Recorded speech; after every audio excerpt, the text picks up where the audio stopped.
Hello and welcome, ladies and gents, to the show. It is ECS Europe time, and first thing you'll notice is the lack of a presence from the big man James. He's no longer in the studio. He's otherwise disposed. But we have Wienecke here. He's going to fill in for him. You've never casted before. God help us. God help us for this match. It's going to be fun. This is going to be super fun, actually, just because Wienecke's never casted before. I can't wait. But we have to do the usual stuff, of course.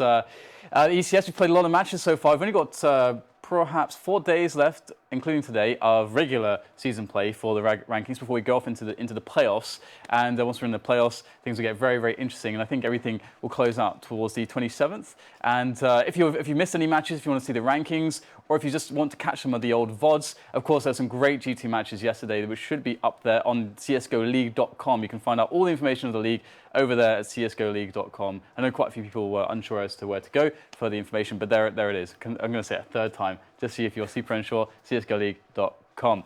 All right, so it's going to be interesting also because, once we have come to the conclusion, which is in a week, we'll have all the teams who will have been qualified for the Wembley finals. Can't really stress that enough. The finals at Wembley will be really, really cool. The Wembley SSE Arena. The Wembley SSE Arena. That's really important to note. It SSE. is. Are you excited? You've just recently done an event in the UK. What are your thoughts? Yeah, it was crazy. The crowd was really insane. Like, they were chanting almost like a football game chants, and I really liked it. I think it's exciting. I think it's, even if there's not a home favorite, basically it's always nice to see people cheering for someone. It makes it more exciting. It brings more hype to the game itself. And to be fair, that grand final of Pro League was absolutely insane. So I think Wembley was the place where they had the League of Legends semis or something. I saw the venue. It looks pretty cool. So I think it's going to be awesome having a CS crowd in there. Yeah, it's really cool, actually. And it was really fun to see Luminosity in particular. They seem to know how to play the crowd. You can see them walking in with their hats with the Union Jack on them, which is very cool to see. So hopefully more of that in the future. And that is towards the end of June. And there's tickets available for all shapes and sizes. Whether you want just want to get in there for the cheapest price possible, or if you're going to be joining in with a bunch of friends for some good seats. As you can see, we've got a few little packages there for you. All the information is there. So note it down, screen cap it, do whatever you need to do. But you should definitely be finding a way to be at the finals at the SSE Arena at Wembley. The Wembley Stadium is going to be good. Now, we have a couple EU matches here today, so let's quickly check out the schedule so we can know what to expect in the upcoming hours. I mean, first of all, it's going to be Astralis and Dignitas, so the Danish face-off. What do you think about that? I think it's going to be interesting. Dignitas coming off from a big win at the EU Minor in Tour, and Astralis, on the other hand, coming back from a big loss at Pro League, going out in the group stages, something that happened to them in the first season of Pro League as well, losing to Optic. A best of one, okay, but still it's something that no one expected. So maybe a chance for Dignitas to finally beat Astralis in a best of three, which is something I don't think they managed to do ever yet. Might not be true, but yeah. Yeah, it's always been about, the Astralis guys in the Danish scene, so it would be very cool. Because actually, Dignitas, they have made some strides recently. I mean, always, if there's a team run by MSL with the Danish talent on it, you're going to be expecting that things are possible. So yeah, that, and also the rise of Kjærbye as being a superstar basically at this point, really having great performances throughout the minor and recently even in online games. He certainly stepped up and is a consistent performer from the team, where you have Config who can also perform really good, but maybe not as consistent on LAN yet, not as experienced as Kjærbye, although both of them are really young. But it's good to see them winning the minor and, I mean, getting a place at the offline qualifiers, because I felt that they are a team that, I mean, deserves, I hate that word deserves, but still a team that should be at a major, in my opinion. Well, I mean, it's a really interesting match from that perspective. I always love watching Kjærbye play, so definitely a highlight for me. And the next match will be NIP versus Envious. So if you're thinking to see more of another team you like watching. Absolutely, more of the strategical and tactical approach versus, well, I suppose Envious have been changing things up. I don't know how we can call Envious style right now. Yeah. I think it's someone help us style. Yeah, so if you want to be tuning into that kind of gameplay, I'm sure there's lots of NIP fans. I mean, they're always going to be an interesting team to keep an eye on. So their games will be very fun. But now it's time for the Score Esports pre-game breakdown here. We've got none other than Wienecke himself, to lend us a deeper look into how you think the first match is going to go. Well, I think it's going to be quite interesting, seeing as the vetoes of the teams are pretty straightforward. Dignitas vetoes Dust 2, Astralis vetoes Cobblestone, of course. So that gives Dignitas a chance to pick Cash straight away, which is a map they actually beat Astralis on at Malmo. You know, that was also an upset win. Then we had NIP and Astralis face it off in the loser game. And I think on the other hand, Astralis is probably going to go for Overpass. It's their best map in a sense. Historically, they've had some amazing runs on it, and even though at the same tournament, I think Dignitas also played it decently, but in the end, I think that Astralis is going to be favored on it, and I guess the third map is probably going to be something like Mirage, and I feel it's going to go to the, oh yeah, here we have it on the screen. So yeah, the decider is going to be Mirage, and I think that it is going to go all the way to the third map. I think the teams are going to split their respective maps. Yeah, I actually really like this map pool between these two teams. I mean, it's always fun when you get a Mirage and a Cash. Even better when both teams can play those maps. I feel like we have that situation. The style of Dignitas, I always really enjoy. They play a very dynamic, very AK-heavy style where they don't tend to go to AWPs on the T sides. And for like Mirage, for example, and Cash, I always felt like, I mean, do you feel the same way? Cash, I always felt like because of the other maps Dignitas are good on, they should be better at Cash than they actually are. I think it was a problem for them initially that they were only, I mean, they were really good on Mirage and Cobble, and then for them it was a working process to try and expand their map pool. So then it was a bit of Cash, a bit of Inferno, some Train, you know, then trying to figure out what maps actually suit them really well. And now when they figured that out, now they focus more on those maps like Cash, and they've been improving on Cash lately, had some good results as well. All right, well, it is time to jump into the pistol round to get this game kicked off and also get his first cast kicked off. It's going to be good. Jesus Christ. It's going to be good. I can't wait for this. This is fantastic. So, Wienecke's in the hot chair now, and it's time to get underway with the pistol. It is Dignitas on T side and Astralis on the CT side. Yeah, we can see that Dignitas, only MSL, having nades, already wasted one flash, has a smoke and a flash left, so they're probably going to stick together, go towards the A bomb site and just use the utility MSL has to cut off a certain part of the bomb site and brute force their way in, basically. And here they go, first frag from dupreeh there. And he's going to be spotting quite a few players here, so the call will be made, but Astralis sort of out of position here to defend this. Dignitas having a really nice entry there, RUBINO delivering with the 2 frags.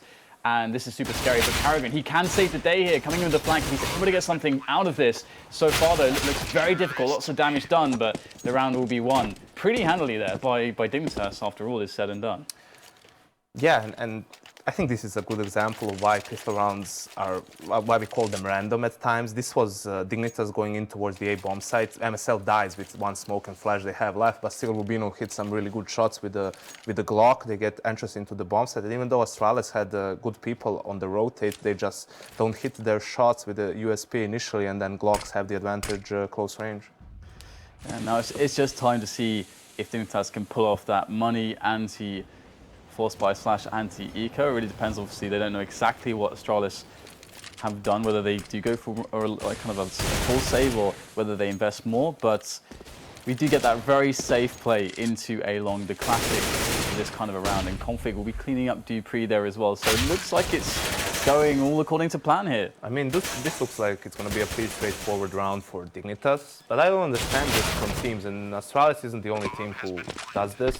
It's like they have 2 players who buy armor, 3 players don't buy armor. It's not, like those 2 players are not probably going to do anything by themselves, basically, you know, just by armor and gesture. So if your team isn't committing to it as a whole, there's no reason for 2 players. Of course, it's more fun to have armor and a pistol. It gives you higher chances to, you know, get off with a kill, maybe survive for a bit longer. But you should look at the big picture, right? It's going to hurt your economy in the first gun round, and maybe you're going to regret it because you won't have a Molotov or an extra flash or a smoke, maybe even.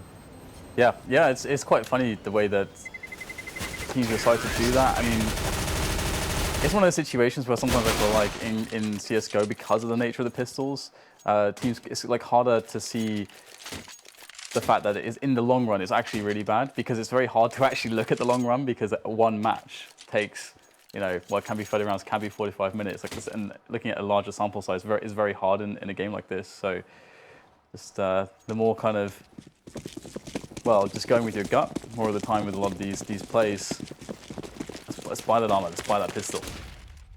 And we've got Zipex with the AK that he saved, and if we get him in the right place at the right time, and indeed there's a flash in, the spray comes down, and it's only one frag, almost a second in fact, as Kjærbye escapes with 13 HP and the push comes in, but cajunb has not been discovered just yet in this position by the barrels. Two important frags, to say the least. The bomb is now down on the site, and cajunb can still do more damage. He's not taken any hits so far, but he does not have Kevlar, so all he has to do is get tagged once, and he is done, and that is exactly what will happen. But that's really scary. Yeah, could have been a lot scarier even for Dignitas. I'm not really sure. I was going to say that this is something they do often. They group up when they know their opponents don't have armor, but then they split up. They had 2 players towards Monster, 2 players towards the short swamp area, and it might have cost him if Xyp9x hit that spray and they didn't check Cajun's position as well. I think that probably Astralis would have won the round, but Dignitas a bit lucky there. Yeah, and I do like that they decided to just go for the quick monster play. I think that's also can be quite a good anti-eco sort of round to play with as the alternative to the long push. But we will see now that Astralis have a device on the AWP. He's in the nude though, no Kevlar for him. However, still able to pick up the frag long range onto config. Device pretty prolific playing along with that AWP. Ruben are able to respond back in a small way there with a quick pick towards Suez. And now Astralis probably have to worry about the B push as they've lost a lot of map control towards B. And Dignitas are in there. RUBINO's really opened things up. If he can take down karrigan, that will be huge. But karrigan very reluctant to face him, but eventually he will. And RUBINO claiming yet another important kill and picking up the bomb for the plant as well. So interesting situation. Device on 1 HP, as is tenzki for Dignitas. Yeah, but I think it's dupreeh on the long rotate, but I think it might be taking him too long. I think they're gonna maybe expect him at this point, but looks like tenzki is still unaware. Yeah, dupreeh just missed tenzki there. That could have been a free one for dupreeh. He has great timing now. They're not gonna expect him from this angle at all. Here he comes. Unfortunately though, his teammate did die, but there it is, the free kill.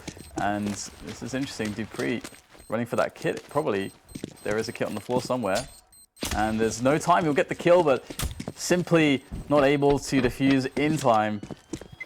And just remember the third round then, what we were talking, actually the second round, when 2 of the players bought armor. They didn't do anything. Okay, Xyp9x had armor and might have gotten those kills in the third round, but maybe some of the players would have bought an extra kit. And then dupreeh, I'm not sure if he was one of the players, I can't remember, but maybe he would have picked it up on the ground somewhere, and the first gun round might have gone Astralis' way. Now they're facing a 4-0 deficit, but they still decide to force with the off on device.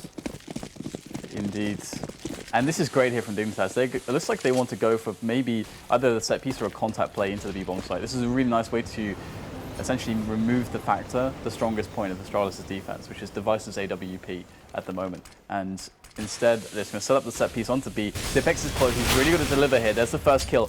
Second one comes in as well. That's a really smart, solid play there from Zipex to get those 2 frags. karrigan doesn't have nearly as much work to do because of Zipex, and now he can just hold water. The bomb is down. Time has been bought for the rotation to come in. There's shadows all over the place, but it's going to be Astralis who win the day. And that's the 1-4 for them. Yeah, that smoke for Monster from City Spawn completely messed up the plans of Dignitas here. They wanted to go for basically a B rush or to explode onto the B bomb site from Monster, but then they had to adjust it because they had all 5 players there. They didn't have map control anywhere else. They didn't know if someone was flanking them. So they were kind of committed to the B bomb site, but their execute isn't what they initially wanted to do, so it was a bit sloppy, and you could see Xyp9x getting those 2 kills on short, basically completely dismantled their attack. And this off angle from dupreeh, that timing on the push is fantastic. 2 frags is definitely going to be good, but somehow Device doesn't get anything from that. That is crazy. That was the perfect setup for Device to basically finish the round completely, and instead it's going to be a 2 versus 3 with Zipex in a position where he has to save the day. We have now Zipex with the first frag, but his position now known. Some pop flashes in there to kind of slow down the tease and help his teammate cajunb get in there with that extra time that he's bought. cajunb really key at this point with that flank, and Zipex goes to reposition towards bank. Now, will Dignitas expect this? They themselves using the time they have on the clock, which is in quite some abundance. But Dignitas will slowly but surely get their way closer and closer onto the site. I think cajun's gonna move when he hears the plant noise, basically. Yeah.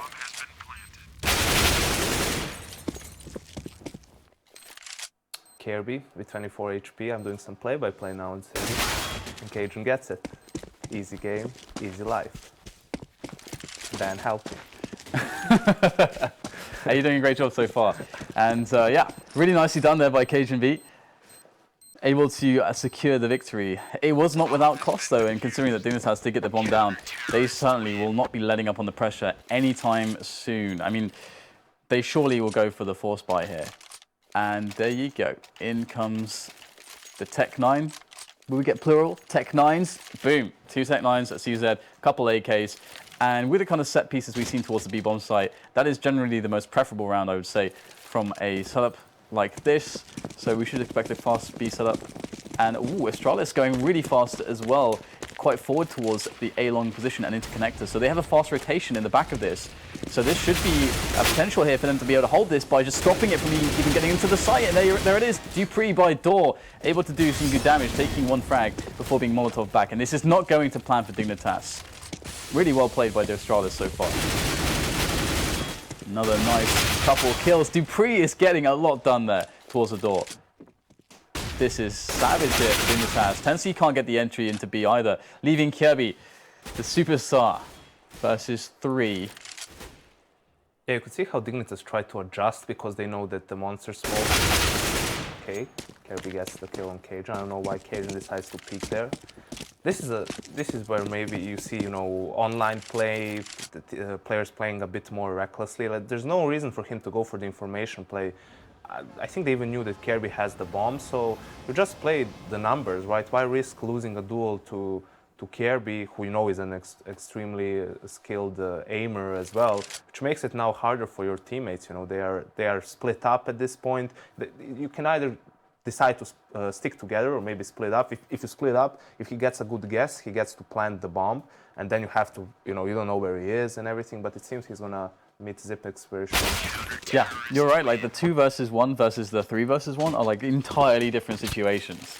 That's like this critical threshold where the 3 versus 1, it's very easy for the CTs to play it properly. In the 2 versus 1, there's some now all of a sudden you have to gamble a little bit. That sucks. Yeah, and their economy wasn't looking very good, but now they forced Dignitas to an equal. And what I was going to say is that Dignitas tried to adjust there, knowing that the monster smoke is always there for Astralis. They tried to go for a short push pretty quickly, then players would delay go through monster, but the quick connector push from Astralis was doing that for them. Yeah, absolutely. And now it's easy for Astralis to just eat up these players, but 2 frags as I say that, and some critical damage done onto a couple of the CTs who are left in remainder. tenzki could guess, ooh, he lined it up there. He just pressed it, or pulled the trigger.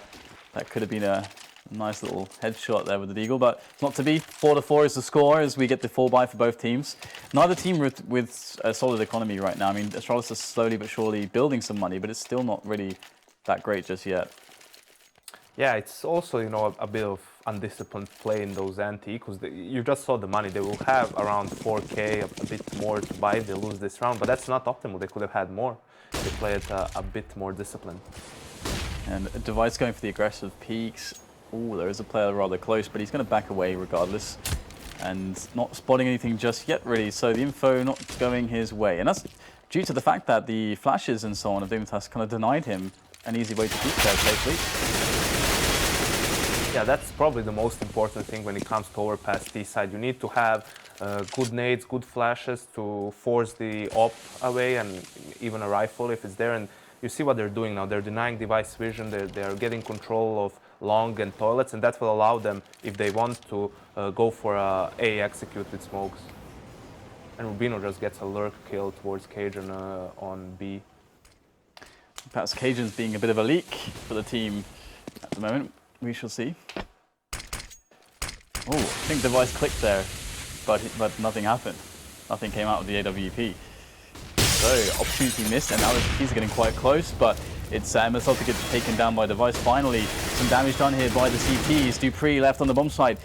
Has to be careful of the flames. being pushed all over the place here. Finds himself another frag here. No real response coming in for a trade onto dupreeh, already to push his position. Finally, Kjærbye gets in there, but the trade is going to come in. And that is because it took him so long to get onto the site. Too much time was bought for the rotation.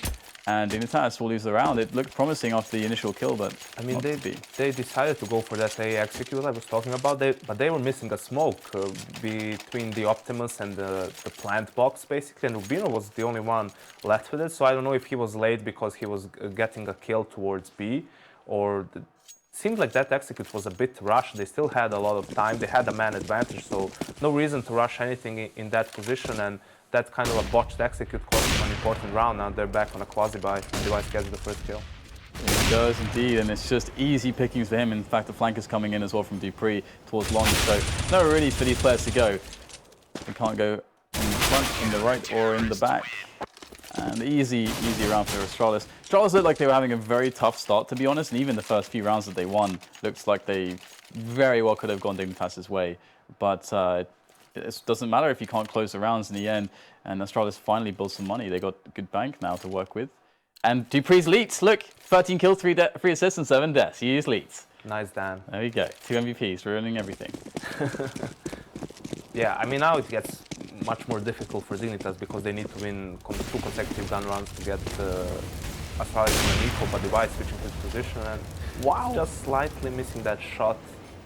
But take note that the fire from the Molotovs and incendiaries might look different on Gold TV or on the stream than it does on his own settings. So maybe he didn't see quite clearly.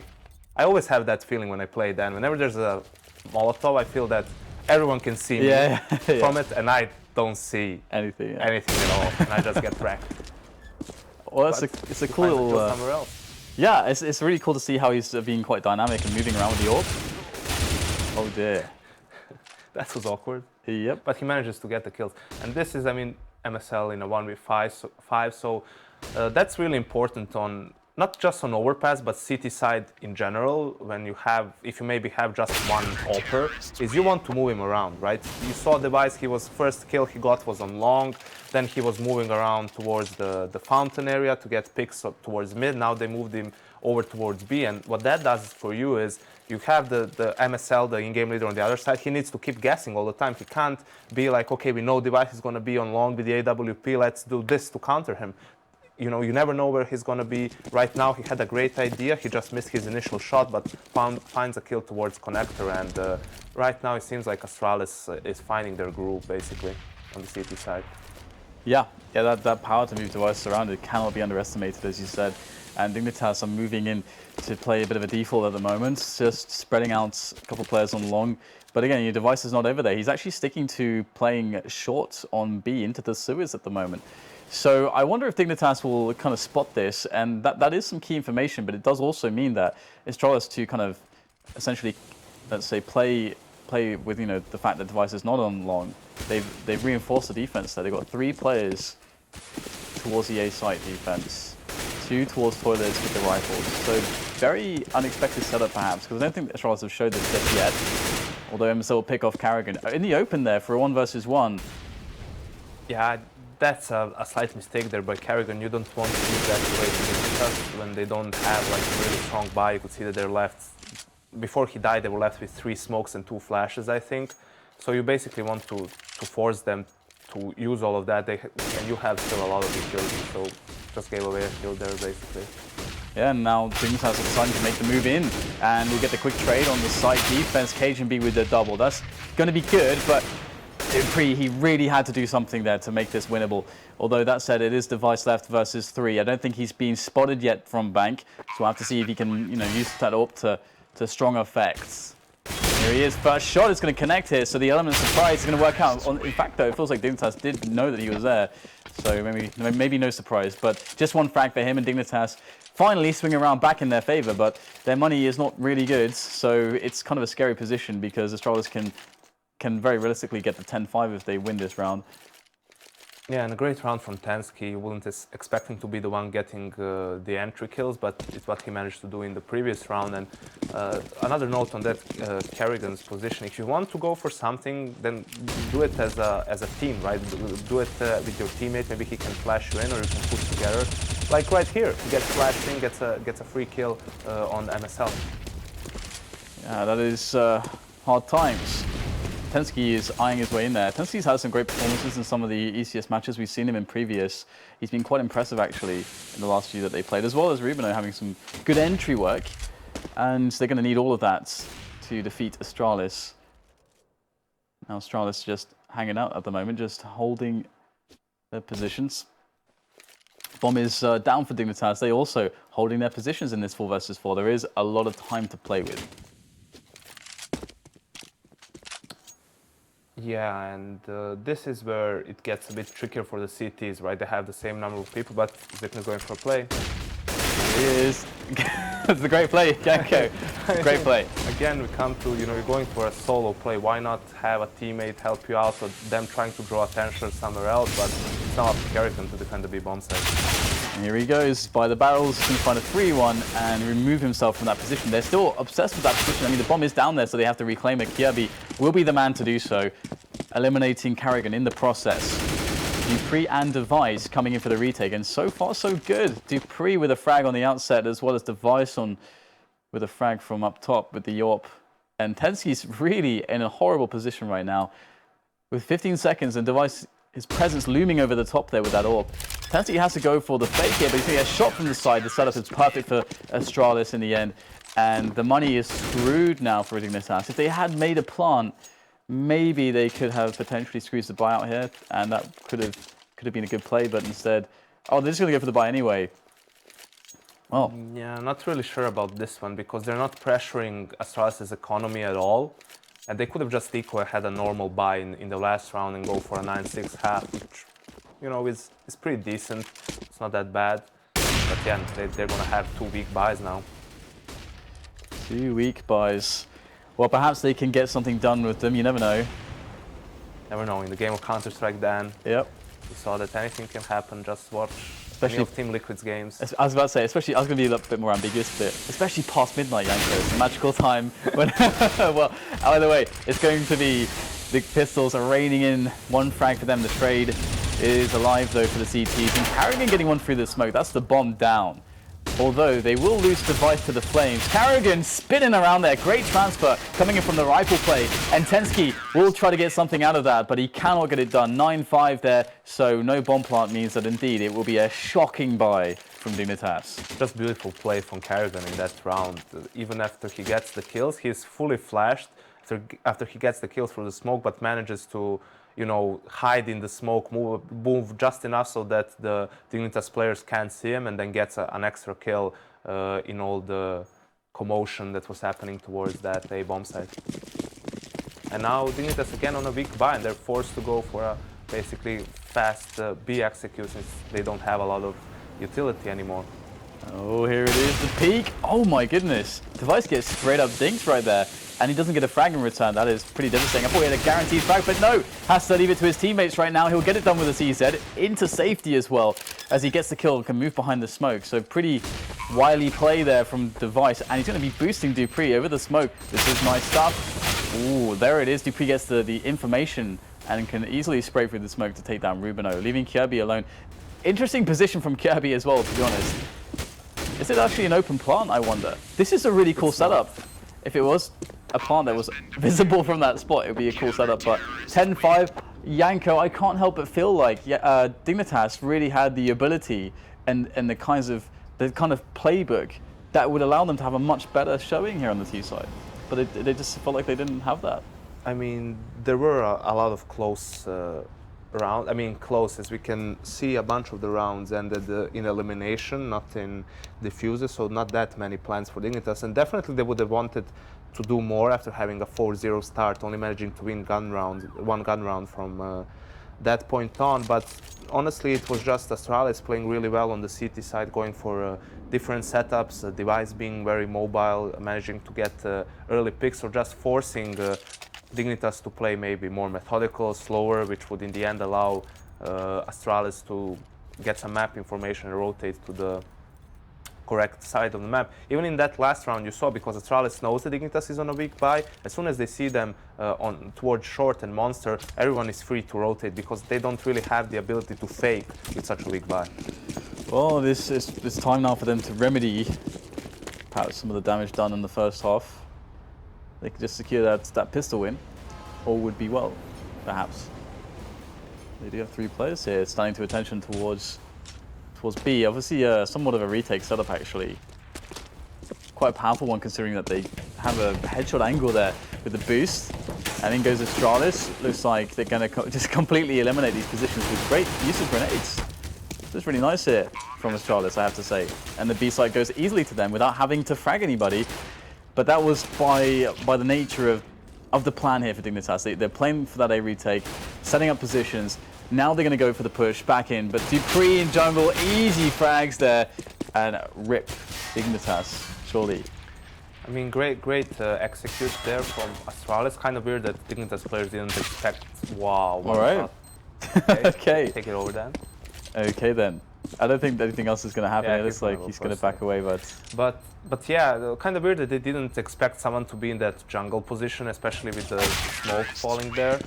But even without that, this is just great read from Astralis, basically. That's one of the common CT pistol setups, to play defensively towards the B bomb site. You know, use the advantage of the USP's long range to try and get a pick off or 2, and then play for the retake. But Astralis had the perfect counter to that pistol strategy. They certainly did. And it will be quite cool to see how their anti-force buys, anti-eco strategies play out. Obviously, they don't know if it's going to be a force buy or an eco, but you kind of just run your best anti-force buy in those situations, and here we go. It's like RUBINO, I guess. Is somebody going to look? It looks finally like cajunb turns around and is like, okay, I'm going to kill you now. But that could have been really bad. To be honest, it was kind of bad. I mean, there's still now, due to the damage done, opportunity for the remaining players of Dignitas to get kills. Tagged up Zipex, very tagged up cajunb. Yeah, Dignitas does this most of the time. They don't buy armor. I think only one of their players had armor. They just buy pistols both eco rounds. So they buy either Deagles or CZs, and they buy that in the second and the third round, but with no armor, which is an okay compromise to an extent. I saw them win these eco rounds here and there, but in the end, I'm of the opinion you either commit or you don't. So if you want to buy pistols, then force buy and try to win the round straight out, or just go full eco and focus everything on the first gun round. I can see the philosophy of, if you have some pistols, then you just get a few kills and you still lose the round, but you're still like pressuring their economy a bit, because if you just go for double eco and they only lose a player or 2, then you have to win 2, maybe even 3 gun rounds in a row to force them on a eco or a weak buy. And it looks like they're taking a more conservative approach in this round. As you say, pistols, a couple pistols are invested in, but no more. And the push is going to be coming in from them. And karrigan hears everything. He hears absolutely everything. Oh dear, karrigan's going to go up the ladder there to try to catch them in the back here. He's in trouble, in fact. He will just go down after only a single frag. He really wanted those frags, Janko. He wanted those frags pretty badly. I mean, he was kind of stuck at that point because he had to face towards the guy in the squeaky door and then turn towards the ladder. But yeah, this is where Dignitas have, this is where the problematic comes in for them, because they need to win consecutive rounds, and when you don't have, look at their money, obviously if they lose they have to, okay, they will, forward because they're on 14, but it's hard to go for aggression, for aggressive plays when you don't have a good back behind you, because it's a lot bigger of a risk. If you lose, you have to force buy with pistols, and that's not something that you want to do. And if you play too passively, well, then the good teams will just exploit that. Yeah, I mean, it's a really good point. Go big or go home for Dignitas, and looks like Config, he's just going to get everybody on B is getting completely wrecked here. This is rather disappointing for Dignitas, and no one goes down. Surely at this point it's just a nothing round, and indeed that is what's going to happen. karrigan and Device are very low on health, and it looks like Astralis are going to easily just run into B and win. Yeah, I mean, a pretty straightforward execute from Astralis, and I have to say I dislike that play from Config, even though it wouldn't change that much. So he throws an underhand smoke. Astralis players but probably know that he's somewhere close, and then he tries to hide in the smoke. Like, even if he survives for a little bit, he gave control of the bomb site to their opponents. His teammate was maybe counting on him in their setup to have a crossfire there or something, and he just bailed on it, basically, in that particular situation. Obviously, if it works, he gets behind their backs, then they have another angle they have to look out for, but now they're on a weak buy yet again, and in a 3-5 already. Yeah, and it felt like they were in a lot of spots like this on the first half as well, where they didn't have buys. In spots that maybe they could have done. And you know, I saw NIP actually win an Overpass game, which was super close against Astralis in their last matchup against Astralis in the ECS. And it was really cool because one of the reasons why NIP were able to win that is because they said to themselves, okay, look, if we just got reset, we could buy some pistols and force buy this round because we have to eco twice anyway. But they decided to actually eco twice instead of doing that because they respected Astralis' ability to play against CZs and P250s and so on. And they recognized they wouldn't get anything done. And what happened was that saving that extra round gave them enough money to actually have a buy in the following round. And they ended up winning with that, which is really cool to see. But we're going to have a quick aggression here from Dignitas onto Suez to pick up a quick opening frag. So early advantage here for Dig. But still, tenzki's on low HP and very skilled as well. Okay. Alrighty then. Just run out of connector, go for a play. I mean, you have to go for, as Device is left in a 1v4, you have to go for risky plays. You have to go for something when you're 15-5 down and you're low on weaponry and equipment. Nice flick. Yeah, this is one of those cool spots where you have a lot of money, you got so many rounds to play with. Device can just go ham, he can do whatever the hell he wants. So these rounds are kind of a lot of fun. I think he wants to win the round now. I think he does, but he won't. Kjærbye's there with the AK, and the 15-6 is in for Dignitas. It's a long road to recovery. And it's not Team Liquid on the match point. No, it's not. They could get completely wrecked. And they're not playing against Luminosity. Oh dear.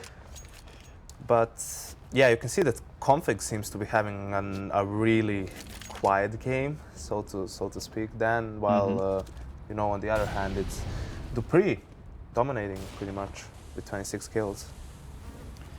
Yeah, it's always interesting to see how it works with Astralis on Overpass. With the dupreeh and Device combo, dupreeh's usually playing the most forward player in towards the A side of the map, but looks like we're going to have the A take coming in from Astralis here. The first engagement found and won by karrigan, leading with it by example. And here we can also see the difference between Astralis and Dignitas City side. Astralis mostly went for, you know, they would go together for either toilet or long, while now cajunb just gets a kill on RUBINO, while RUBINO and MSL were spread out. MSL was towards the toilet area, he died there, and RUBINO was towards long by himself.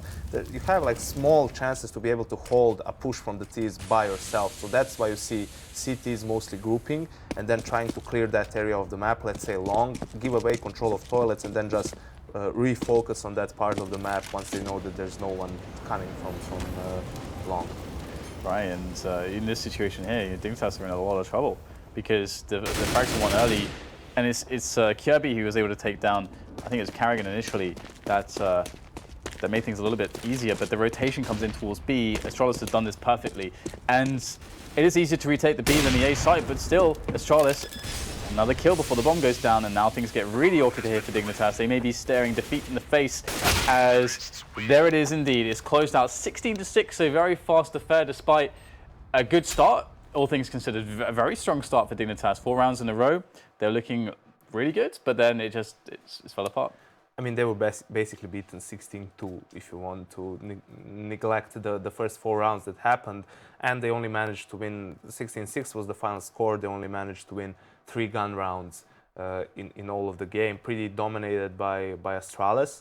And you can see why Astralis is one of the best teams in the world on this map. Simply, they know how the map works, they figured it out, they have the good setups, and their players individually seem to be enjoying it a lot, especially Device on the AWP. Yeah, it's actually cool to see him move around so much because that's actually not something I commonly see him do. Usually he doesn't move around that much as we saw in this matchup. But that will be the end of the first map. Astralis taking an early lead, a very fast and convincing lead. But to see what happens when we move into map 2, which is Mirage, I do believe. So Mirage is always a fun one. As Cash, Mirage is the last one. Mirage is the last one. Cash is also always a fun one. It's all good. So see you after the break for some Cash.